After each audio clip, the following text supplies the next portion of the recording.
1701년 10월 10일 창덕궁 취선당 한 여자가 사약을 받았어요. 나이 42세. 한때는 조선의 왕비였던 여자였죠. 사약을 내린 사람은 숙종, 조선 19대 왕이었어요. 그런데 이 여자는 숙종이 20년 넘게 사랑한 여자였어요. 숙종은 이 여자를 위해 왕비를 패출했어요. 신하들을 죽였어요. 정치판을 뒤집었어요. 그런데 왜 죽였을까요? 이 여자가 바로 장희빈이에요. 본명은 장옥정. 여러분, 장희빈 하면 뭐가 떠오르세요? 드라마 속 악녀? 인현왕후를 괴롭힌 여부? 저주한 여자?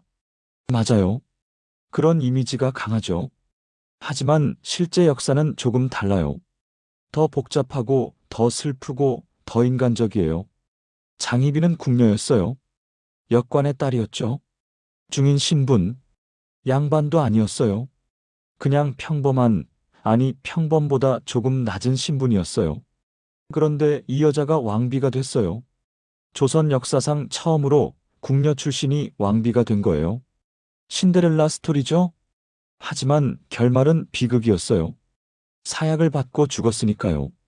왜 그랬을까요? 사랑 때문이었어요. 권력 때문이었어요. 정치 때문이었어요. 그리고 무엇보다 숙종 때문이었어요.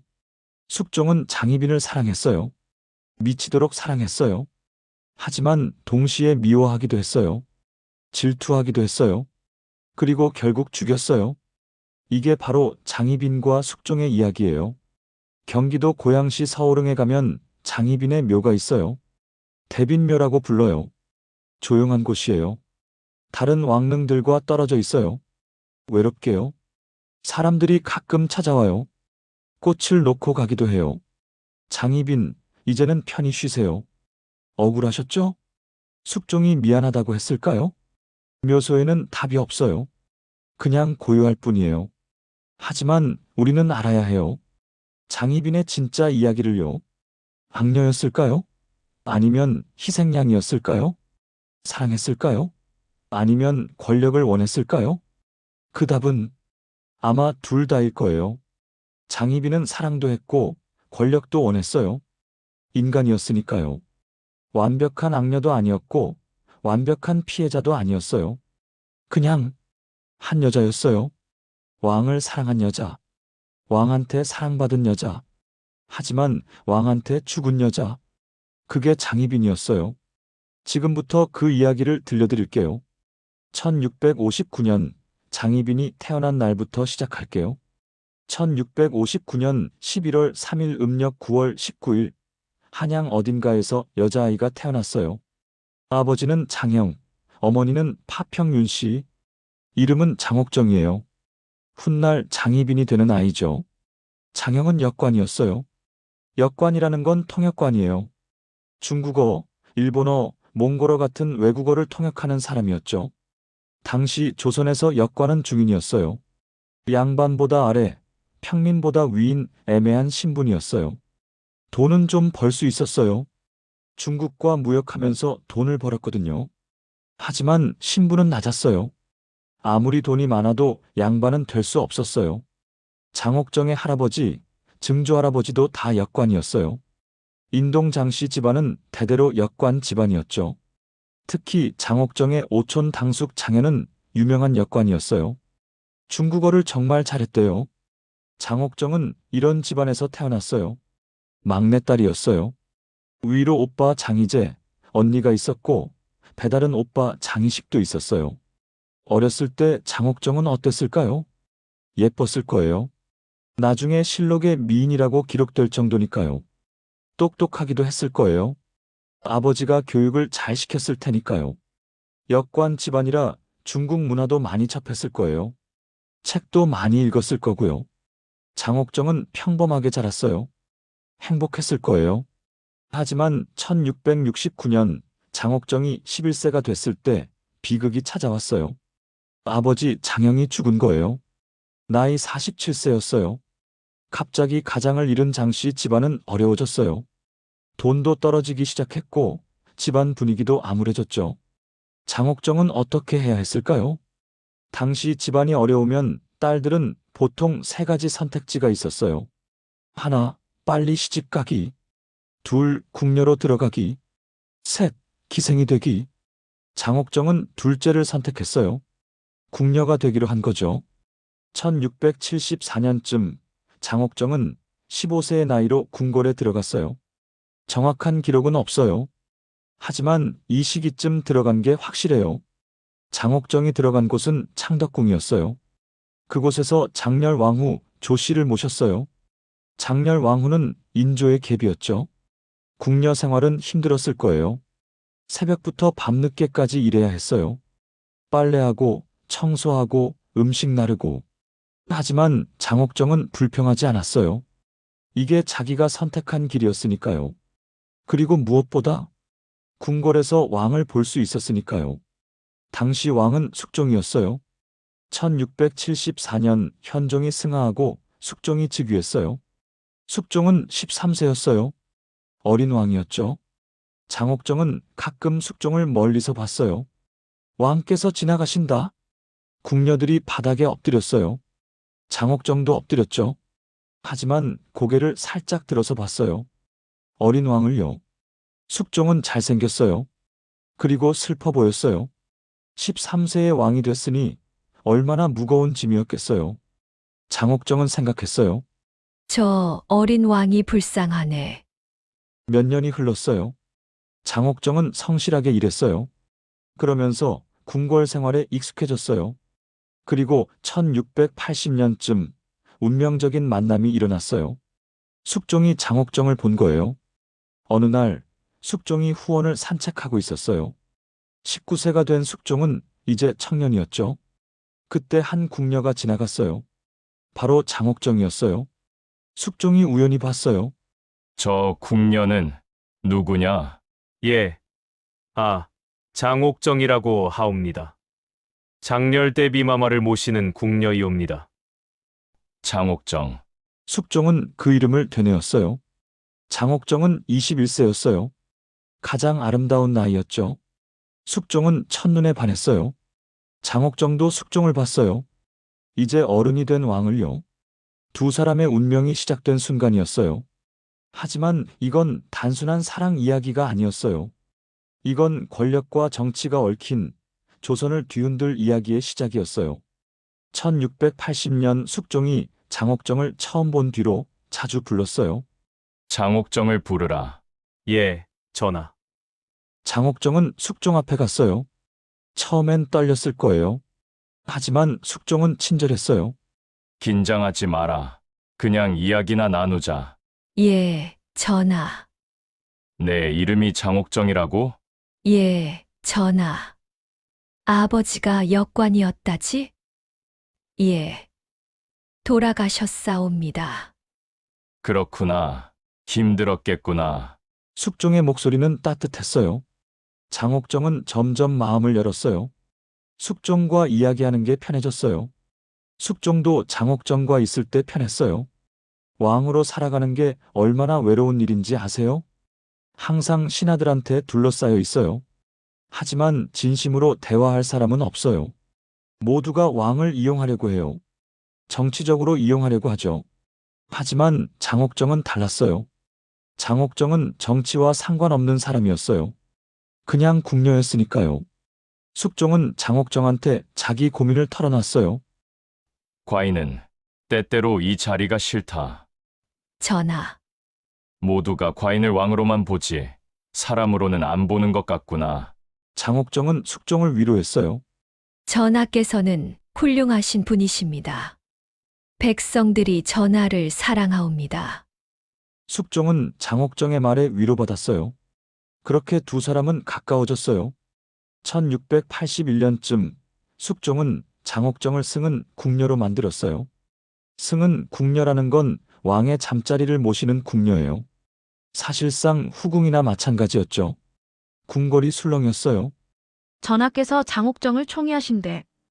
역관 딸을 저 여자 정말 예쁘긴 하더라. 하지만 문제가 생겼어요. 당시 왕비는 인경왕후 김씨였어요. 그런데 1680년에 승하했어요. 그래서 1681년에 새 왕비를 들여야 했죠. 그게 바로 인현왕후 민씨예요. 인현왕후는 서인 명문가 출신이었어요. 반남 박씨 집안이었죠. 1681년 인현왕후가 왕비로 책봉됐어요. 숙종은 인현왕후를 존중했어요. 하지만 사랑하지는 않았어요. 정략 결혼이었으니까요. 숙종의 마음은 여전히 장옥정한테 있었어요. 1686년 숙종은 장옥정을 소위로 책봉했어요. 소위는 정호품 후궁이에요. 공식 후궁이 된 거죠. 장옥정은 27세, 숙종은 25세였어요. 하지만 그 사이에 큰 사건이 있었어요. 1680년 경신한국이 일어난 거예요. 정치판이 완전히 뒤집혔어요. 남인이 쫓겨나고 서인이 집권했죠. 장옥정은 남인 쪽이었어요.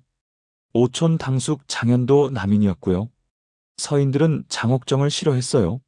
중인 출신 후궁이 왕을 조종한다. 저저를 궁에서 내쫓아야 한다. 서인들이 숙종한테 압박했어요. 숙종은 괴로워했어요.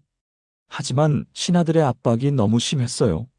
결국 1680년 말쯤 숙종은 결정했어요. 장옥정을 궁 밖으로 내보낸다. 장옥정은 쫓겨났어요. 전하. 소녀가 무슨 잘못을? 장옥정이 울면서 말했어요. 미안하다. 과인이 무능해서. 숙종도 눈물을 흘렸어요. 하지만 반드시 다시 데려오겠다. 전하. 장옥정은 궁 밖으로 나갔어요. 6년간의 유배 생활이 시작된 거예요. 장옥정은 친척 집에서 살았어요. 외롭고 힘들었어요. 하지만 희망을 잃지 않았어요. 전하께서 날 다시 부르실 거야. 기다려야 해. 숙종도 장옥정을 잊지 못했어요. 밤마다 장옥정을 그리워했어요. 장옥정, 어디서 뭘 하고 있을까? 6년이 흘렀어요. 1686년 드디어 기회가 왔어요.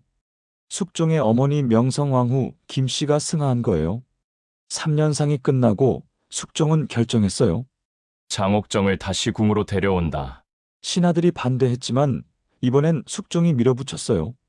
1686년 2월 장옥정이 다시 궁으로 돌아왔어요. 6년 만에 재회였어요. 두 사람은 얼마나 기뻤을까요? 숙종은 장옥정을 꼭 안았을 거예요.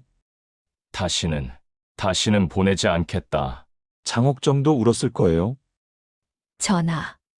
하지만 서인들은 분노했어요. 그리고 견제하기 시작했어요. 인현왕후도 불안해했어요. 저 여자가 돌아왔어. 궁궐에 긴장감이 흘렀어요. 하지만 장옥정은 신경 쓰지 않았어요. 이제 할 일이 있었으니까요. 바로 아들을 낳는 거였어요. 1686년 장옥정이 다시 궁으로 돌아온 뒤 숙종의 총애는 더 강해졌어요. 인현왕후는 불안했어요. 인현왕후도 아들을 낳고 싶었어요. 하지만 아이가 생기지 않았어요.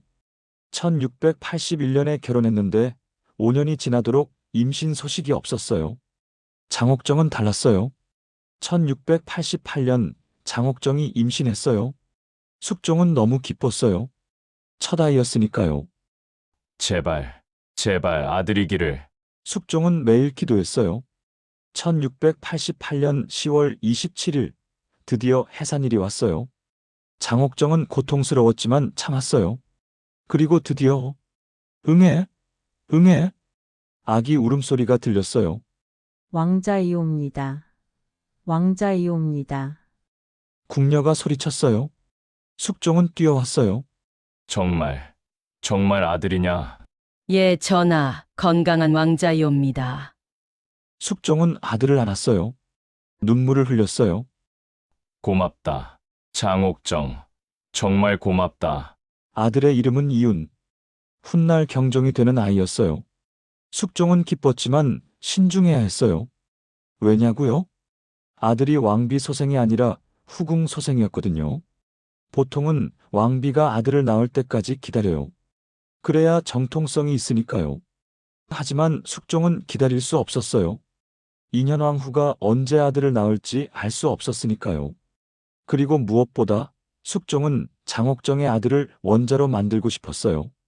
1689년 1월 11일 숙종은 발표했어요. 이윤을 원자로 책봉한다. 원자라는 건 왕위 계승자라는 뜻이에요. 사실상 세자나 마찬가지였죠. 궁궐이 떠들썩했어요. 후궁 소생을 원자로? 너무 빠른 거 아닌가? 서인들은 분노했어요. 특히 송시열은 참을 수 없었어요. 송시열은 서인의 영수였어요. 노론의 우두머리였죠. 송시열이 상소를 올렸어요. 전하, 원자 책봉이 너무 성급하옵니다. 중전께서 아직 젊으시니 기다리시옵소서. 숙종은 분노했어요. 송시열, 이미 결정된 일을 왜 반대하느냐?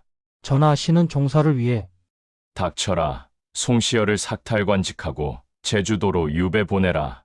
전하, 숙종은 송시열을 유배 보냈어요. 그것도 제주도로요. 남인들은 기회를 놓치지 않았어요. 송시열을 사사하소서. 결국 송시열은 유배 가던 중 정읍에서 사약을 받았어요.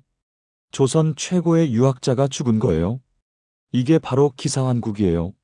서인이 몰락하고 남인이 집권한 거죠. 그리고 1689년 1월 15일 숙종은 장옥정을 희빈으로 승격시켰어요. 희빈은 정일품 후궁이에요. 후궁 중 최고 품계였죠. 장옥정은 이제 희빈 장씨가 된 거예요. 장희빈이죠. 하지만 이것도 끝이 아니었어요. 1689년 5월 더 충격적인 일이 벌어졌어요. 인현왕후가 패출된 거예요. 왕비가 쫓겨난 거죠. 이유는 여러 가지였어요. 공식적으로는 질투가 심하다, 왕자를 낳지 못한다 같은 거였어요. 하지만 진짜 이유는 따로 있었어요. 숙종이 장희빈을 왕비로 만들고 싶었던 거예요. 인현왕후는 울면서 궁을 나갔어요. 신첩이 무슨 잘못을. 하지만 소용없었어요. 그리고 1690년 10월 22일 장희빈이 왕비로 책봉됐어요. 궁녀 출신이 왕비가 된 거예요.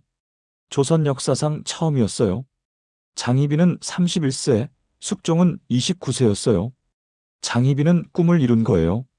무수리에서 궁녀, 승은 궁녀, 소혜, 희빈, 그리고 왕비까지. 완벽한 신데렐라 스토리였어요. 장희빈은 기뻤을 거예요. 드디어 왕비가 됐어. 아들 이윤도 1690년에 세자로 책봉됐어요. 장희빈의 아버지 장영은 옥산 부원군으로 추존됐어요. 장씨 집안이 완전히 달라진 거죠. 하지만 이 행복이 얼마나 갈까요? 5년이었어요. 단 5년. 1694년 모든 게 무너지기 시작했어요. 1694년 조선 정치판이 또 뒤집혔어요. 갑술한국이에요. 남인이 쫓겨나고 서인이 다시 집권한 거죠. 왜 그랬을까요? 남인이 너무 강해졌거든요. 그리고 서인들을 너무 많이 죽였어요. 송시열도 죽이고 김수항도 죽이고. 숙종은 불안했어요. 남인이 너무 강해지면 과인의 권력이 약해진다. 왕권을 강화하려면 신하들을 견제해야 했어요. 그래서 숙종은 결정했어요. 남인을 몰아내고 서인을 다시 불러들인다. 1694년 4월 남인 미남이 제거됐어요. 사사당했어요. 그리고 서인들이 다시 조정으로 돌아왔어요. 서인들의 첫 목표는 뭐였을까요? 바로 인현왕후 복이었어요. 인현 왕후를 다시 왕비로 모셔야 합니다. 장희빈은 왕비 자격이 없습니다. 서인들이 소리쳤어요. 숙종은 고민했어요. 장희빈을 여전히 사랑했거든요. 아들 경종도 있었고요. 하지만 정치적으로는 인현왕후를 복위시키는 게 유리했어요. 왕권을 강화하려면 서인의 지지가 필요했으니까요. 결국 숙종은 결정했어요. 1694년 4월 12일 인현왕후가 복위 됐어요. 그리고 같은 날 장희빈은 왕비에서 희빈으로 강등됐어요. 이유는 간단했어요. 한 나라에 두 왕비가 있을 수 없다. 인현왕후가 복이 됐으니 장씨는 다시 희빈이 된다. 법적으로는 맞는 말이었어요. 중호는 불가능했으니까요. 하지만 장희빈한테는 청천벽력이었어요. 전하, 소녀를 버리시는 겁니까? 장희빈이 울면서 물었어요. 그런 게 아니다. 정치적인 이유다. 정치가 뭐가 중요합니까? 소녀는 전하의 아들을 낳았습니다. 알고 있다. 하지만 어쩔 수 없다. 숙종의 목소리는 차가웠어요. 장희빈은 절망했어요. 5년 동안 왕비로 살았는데 다시 후궁으로 돌아간 거예요. 굴욕이었어요. 2년 왕후가 다시 궁으로 돌아왔어요. 5년 만에 복이었어요. 2년 왕후는 장희빈을 어떻게 생각했을까요? 미웠을 거예요. 당연히요. 자기 자리를 빼앗은 여자였으니까요. 하지만 2년 왕후는 조용했어요. 복수하지 않았어요. 그냥 왕비로서 할 일만 했어요. 장희빈은 달랐어요. 장희빈은 분노했어요. 그리고 불안했어요. 내 아들 경종은 괜찮을까? 경종은 여전히 세자였어요. 하지만 입지가 약해졌어요. 왜냐고요? 어머니가 패비가 됐으니까요. 세자의 정통성이 흔들린 거죠. 서인들은 경종을 좋아하지 않았어요. 저 세자는 장희빈의 아들이다. 믿을 수 없다. 장희빈은 걱정했어요. 내 아들을 지켜야 해. 어떻게든 지켜야 해. 그래서 장희빈은 오빠 장희재와 상의했어요. 장희재도 걱정했어요. 누나, 조심해야 해. 서인들이 우리를 노리고 있어. 알아. 하지만 가만히 있을 수만은 없어. 장희빈은 무언가를 계획하기 시작했어요. 하지만 이게 화를 불러올 줄은 몰랐어요. 1696년 이상한 사건이 일어났어요. 장희빈 아버지 장영의 묘에서 흉물이 발견된 거예요. 누가 장영의 묘를 훼손한 거죠? 조사가 시작됐어요. 그리고 밝혀졌어요. 남인들이 자작극을 벌인 거였어요. 서인들이 장영의 묘를 훼손했다고 모함하려고 했던 거예요. 하지만 들통났어요. 관련자들이 처벌받았어요. 장희빈도 의심받았어요. 하지만 증거는 없었어요. 숙종은 실망했어요. 장씨, 내가 이럴 줄은 몰랐다. 숙종과 장희빈 사이가 멀어지기 시작했어요. 그리고 1701년 결정타가 날아왔어요. 1701년 8월 14일 인현왕후가 승하했어요. 나이 33세. 너무 젊은 나이였어요. 인현왕후는 병을 앓고 있었어요. 폐병이었다는 말도 있고 다른 병이었다는 말도 있어요. 정확한 병명은 모르겠어요. 하지만 갑자기 상태가 나빠졌고 결국 돌아가신 거예요. 숙종은 슬퍼했어요. 인현왕후를 사랑하진 않았지만 존중하기는 했거든요. 그리고 무엇보다 인현왕후는 착한 사람이었어요. 장례가 치러졌어요. 그런데 문제가 생겼어요. 장희빈의 복제 때문이었어요. 복제라는 건 상복을 입는 기간이에요. 장희빈은 한때 왕비였잖아요. 그럼 인현왕후 상에 어떤 복을 입어야 할까요? 신하들이 논쟁했어요. 장희빈은 왕비였으니까 특별한 복제를 적용해야 한다. 아니다. 지금은 희빈이니까 다른 후궁들과 똑같이 해야 한다. 이 논쟁이 위험했어요. 왜냐고요? 만약 장희빈한테 특별한 복제를 적용하면 장희빈이 다시 왕비가 될 수도 있었거든요. 서인, 특히 노론은 이걸 절대 용납할 수 없었어요. 그래서 노론은 결정했어요. 장희빈을 완전히 제거해야 한다. 그리고 기회를 찾기 시작했어요. 그 기회는 곧 왔어요. 1701년 10월 무고의 옥이 터진 거예요. 무고라는 건 무당을 이용한 저주를 말해요. 누가 고발했냐고요? 숙빈 최 씨예요. 숙빈 최 씨는 숙종의 또 다른 후궁이었어요. 그리고 1694년에 아들을 낳았어요. 바로 연인군, 훗날 영조가 되는 아이였죠. 숙빈 최 씨가 숙종한테 말했어요. 전하, 아래옵기 송구하오나 저주 사건이 있었사옵니다. 뭐, 저주? 예, 전하. 희빈 장씨께서 인현왕후를 저주했다고 하옵니다. 뭐라고? 숙종은 깜짝 놀랐어요. 무당을 불러서 신당을 만들고 인현왕후가 죽기를 빌었다고 하옵니다. 증거가 있느냐? 예, 전하. 취선당 서쪽에 신당이 있사옵니다. 조사가 시작됐어요. 그리고 정말로 취선당 서쪽에서 신당이 발견됐어요. 신당 안에는 인형, 머리카락, 주술 도구들이 있었어요. 그리고 인현왕후의 이름이 적힌 종이도 있었어요. 증거가 나온 거예요. 장희빈이 신문을 받았어요. 이게 무엇이냐? 소녀는 모르옵니다. 거짓말 마라. 내가 무당을 불러서 인현왕후를 저주했다는 게 다 밝혀졌다. 장희빈은 부인했어요. 하지만 관련자들이 자백했어요. 장희빈의 궁녀들, 무당, 장희빈의 오빠 장희재까지 다들 자백했어요. 고문을 받아서요. 희빈 마마께서 시키셨습니다.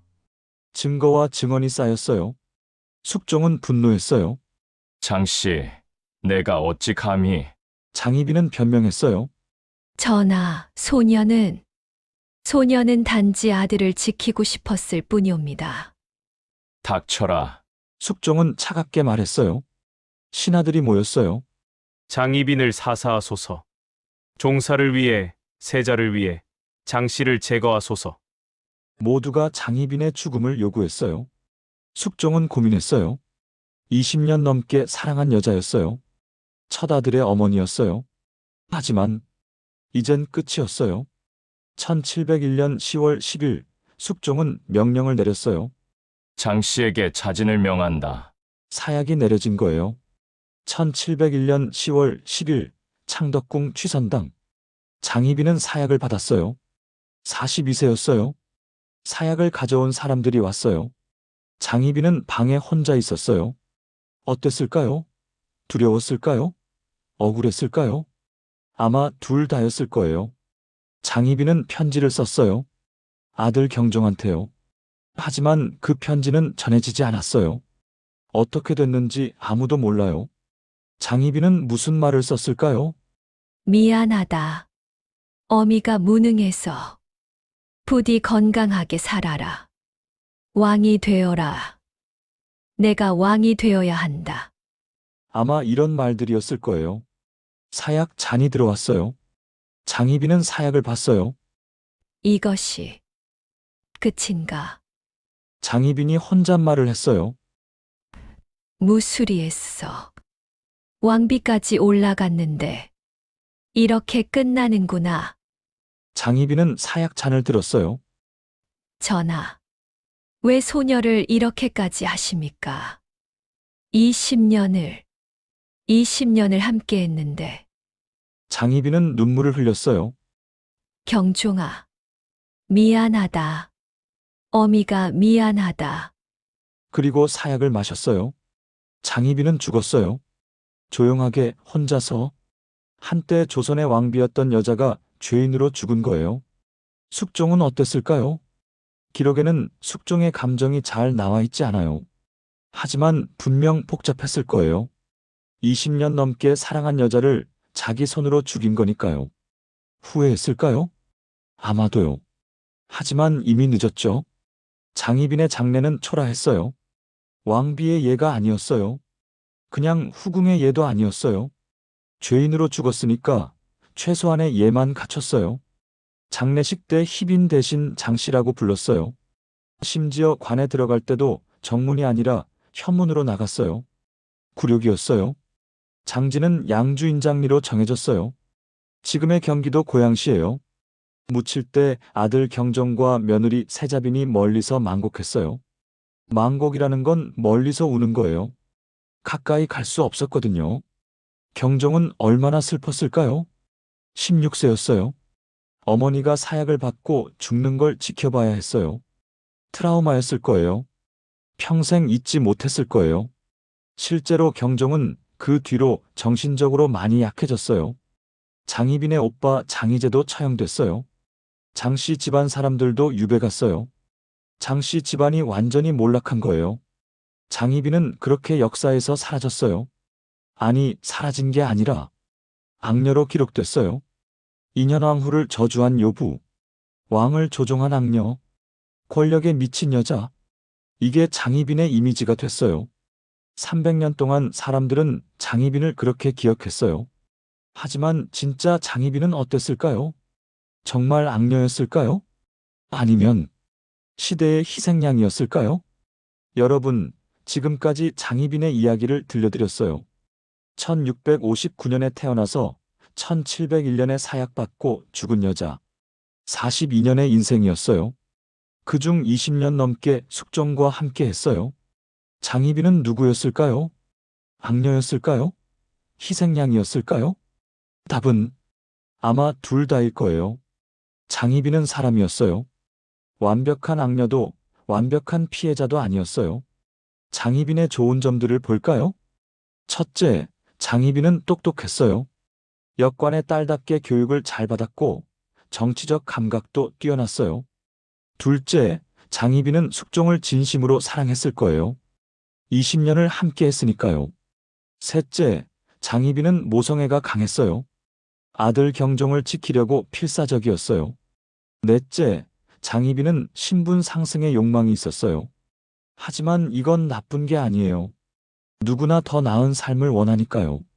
하지만 장희빈의 문제점도 있었어요. 첫째, 장희빈은 권력욕이 강했어요.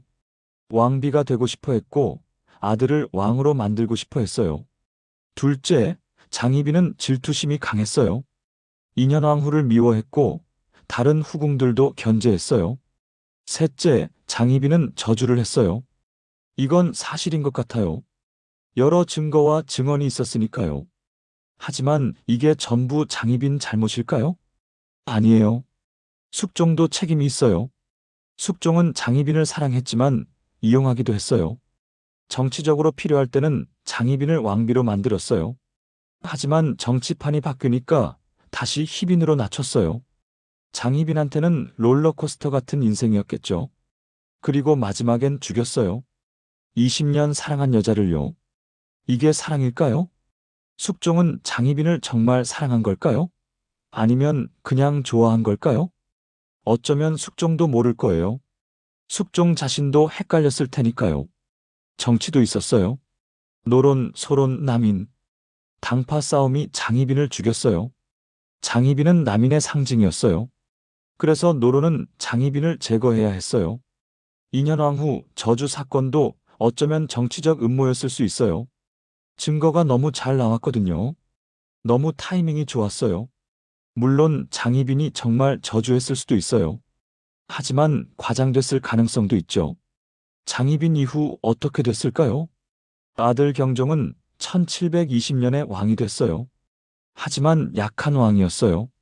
정신적으로도 육체적으로도요. 어머니 때문에 트라우마가 있었거든요. 그리고 1724년 경종은 죽었어요. 겨우 4년 재위했어요. 경종 독살설도 있어요. 동생 연인군 영조이 독살했다는 거예요. 사실인지 아닌지는 모르겠어요. 영조가 왕이 된 뒤 장희빈을 재평가했어요. 장씨는 나의 형님 어머니시다. 예를 갖춰야 한다. 1722년 경종이 장희빈을 부대빈으로 추존했어요. 부대빈은 후궁 중 왕을 낳은 사람한테 주는 특별한 칭호예요. 장희빈의 묘도 정비됐어요.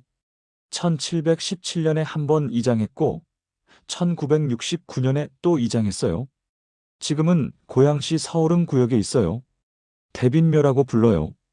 가끔 사람들이 찾아와요. 신기하게도 젊은 여성들이 많이 와요. 왜냐고요? 대빈묘에 가면 남자친구가 생긴다는 소문이 있거든요. 장희빈이 숙종한테 그렇게 사랑받았으니까 그 복을 나눠준다는 거예요. 미신이지만 재밌는 이야기죠. 장희빈은 드라마와 영화로 여러 번 만들어졌어요. 1961년 영화 장희빈이 데이트 쳤어요. 그 뒤로 계속 리메이크 됐어요. 2002년 KBS 드라마 장희빈도 유명했어요. 김혜수가 장희빈을 연기했죠. 2013년 드라마 장옥정, 사랑에 살다도 있었어요. 김태희가 장희빈을 연기했어요. 모두 장희빈을 조금씩 다르게 해석했어요. 어떤 건 악녀로, 어떤 건 피해자로, 어떤 건 사랑에 빠진 여자로. 그만큼 장희빈은 복잡한 인물이에요. 한마디로 정의할 수 없는 사람이에요. 여러분은 장희빈을 어떻게 생각하세요? 악녀? 피해자? 아니면 그냥 한 여자? 저는 이렇게 생각해요. 장희빈은 시대를 잘못 타고난 여자예요. 만약 장희빈이 다른 시대에 태어났다면? 만약 신분제가 없었다면? 만약 당파 싸움이 없었다면? 장희빈은 행복하게 살았을 거예요. 하지만 장희빈은 조선시대에 태어났어요. 신분제가 있었고, 당파 싸움이 있었고, 여자는 권력을 가질 수 없었어요. 그 속에서 장희빈은 최선을 다했어요. 살아남으려고, 아들을 지키려고, 사랑을 지키려고. 하지만 결국 실패했어요. 그게 장희빈의 비극이에요. 여러분, 장희빈의 이야기에서 우리가 배울 수 있는 게 뭘까요? 첫째, 권력은 무섭다는 거예요. 권력은 사람을 바꿔요. 사랑도 바꿔요. 둘째, 신분제는 잔인하다는 거예요. 장희빈은 중인이라는 이유로 평생 차별받았어요. 셋째, 정치는 개인을 희생시킨다는 거예요. 장희빈은 당파 싸움의 희생양이었어요. 넷째, 사랑은 영원하지 않을 수 있다는 거예요. 숙종은 장희빈을 20년 사랑했지만 결국 죽였어요. 다섯째, 그래도 사랑은 가치 있다는 거예요. 장희빈은 고통스러웠지만 사랑했어요. 그게 그녀의 삶을 의미 있게 만들었어요. 장희빈, 이제는 편히 쉬세요. 300년 동안 악녀로 몰렸지만 이제는 많은 사람들이 당신을 이해해요. 당신도 그냥 사랑하고 싶었던 한 여자였다는 걸요. 구독과 좋아요 부탁드립니다. 다음에 또 만나요. 안녕히 계세요.